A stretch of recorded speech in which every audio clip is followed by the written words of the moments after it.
Et comme chaque semaine on débunk les infox sur Radio J, on décrypte les discours qui les sous-tendent un dimanche sur deux, on retrouve Omri Schwartz. Bonjour Omri.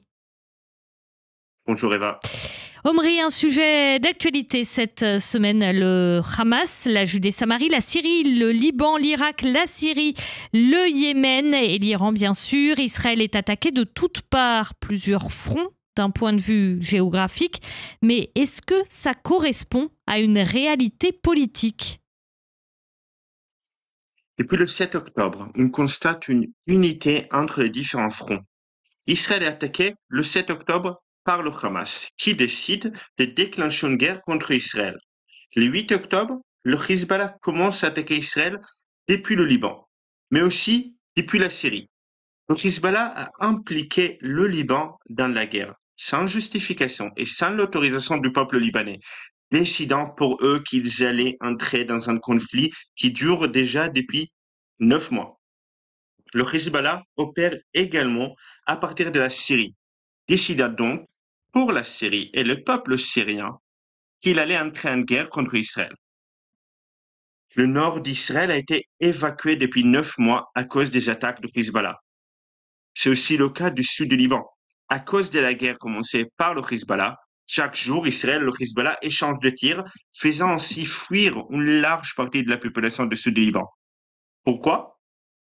Parce que le Hezbollah l'a décidé au nom du Liban. Le Hezbollah, qui est peut-être l'organisation militaire la plus forte au Liban, n'est pas le représentant du peuple libanais. C'est la même chose pour le Yémen. Une partie du Yémen est contrôlée par les Houthis. Ces Houthis ont décidé de commencer également une guerre contre Israël. Ils n'ont pas été provoqués. Ils n'ont pas été attaqués. Non, ils ont juste décidé de commencer une guerre contre Israël. Il faut comprendre la folie de la décision des Houthis. Le Yémen est un des États les plus pauvres au monde. Des millions de personnes sont affamées au Yémen. Des enfants morts de faim au Yémen. Cependant, comme chaque régime terroriste dictatorial, les Houthis ne sont pas intéressés du tout par leur peuple. Ils préfèrent partir dans une guerre insensée contre Israël. Et cette situation insensée, justement, comment l'expliquer? Pourquoi le Yémen, si loin d'Israël d'un point de vue géographique, pourquoi donc ce pays a-t-il rejoint la guerre contre Israël? Ce n'est pas logique. Sauf si l'on comprend que les Houthis ne sont pas indépendants. Et c'est là qu'on en vient à votre question d'origine. Un front unique ou multiple, les Houthis sont formés et armés par l'Iran. Les Houthis et le Hezbollah n'ont aucune raison d'attaquer Israël. Ils l'ont fait contre l'intérêt de leur population. En réalité, ils s'agissent comme des soldats obéissant à leur maître. Comme des soldats obéissant à leur maître, vous n'exagérez pas un peu, Omri? À peine. Le Hamas et le Hezbollah ont un peu d'autonomie, oui, mais ils sont également quasi complètement dominés par l'Iran. L'Iran est la force qui se cache derrière la constellation de groupes terroristes attaquant Israël. C'est l'Iran qui mène la guerre contre Israël en utilisant ses proxys. Ce n'est pas un secret que le Hezbollah a besoin de l'autorisation de l'Iran pour mener des opérations importantes contre Israël. Alors oui, le Hezbollah, le Hamas, les milices irakiennes et les Houthis ont une certaine autonomie, mais ils sont très dépendants de l'Iran. Donc si je vous suis bien, Omri, ce que ça veut dire, c'est qu'Israël est en guerre contre l'Iran. Très clairement, oui. Israël mène donc la guerre contre les proxys de l'Iran. Mais l'Iran, en réalité, n'a quasiment pas été touché par cette guerre. C'est très problématique car comment convaincre l'Iran qu'il vaut mieux arrêter la guerre contre Israël si l'Iran est très peu affecté par le conflit? Il faut combattre les différentes organisations terroristes qui attaquent Israël, mais il faut aussi convaincre l'Iran que c'est dans son intérêt d'arrêter cette guerre. Voilà pour le panorama du conflit alors? Non, l'histoire est bien plus complexe. Nous avons appris que dans la nuit de mardi à mercredi, Israël avait assassiné Fouad Choukr. En le faisant, Israël rend également service aux États-Unis et à la France.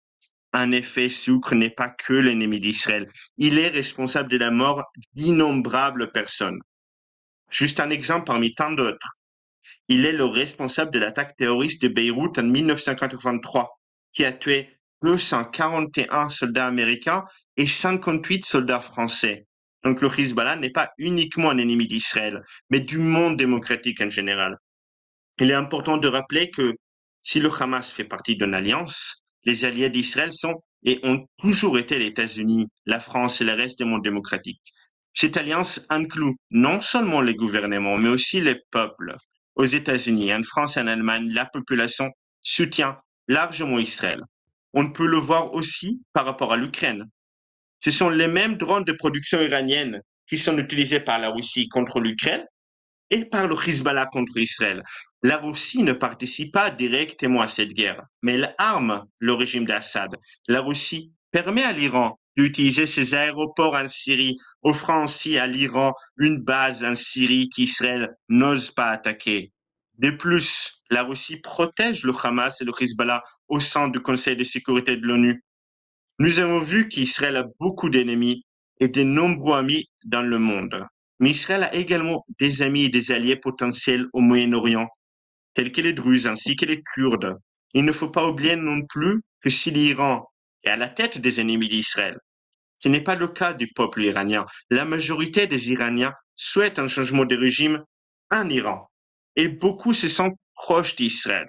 À chaque manifestation pro-israélienne à Paris, il y a toujours une délégation kurde et une délégation de l'opposition iranienne. Ces conflits s'inscrivent donc dans un vaste tableau. Il y a des forces au Moyen-Orient qui, avec un peu d'aide, pourraient contribuer à la création d'un nouveau Moyen-Orient, un Moyen-Orient démocratique où les droits des femmes sont respectés, où il fait bon vivre. Merci beaucoup Omri Schwartz donc pour ce nouveau numéro de Fake Breaker. On vous retrouve dans 2 semaines. Merci, bonne journée.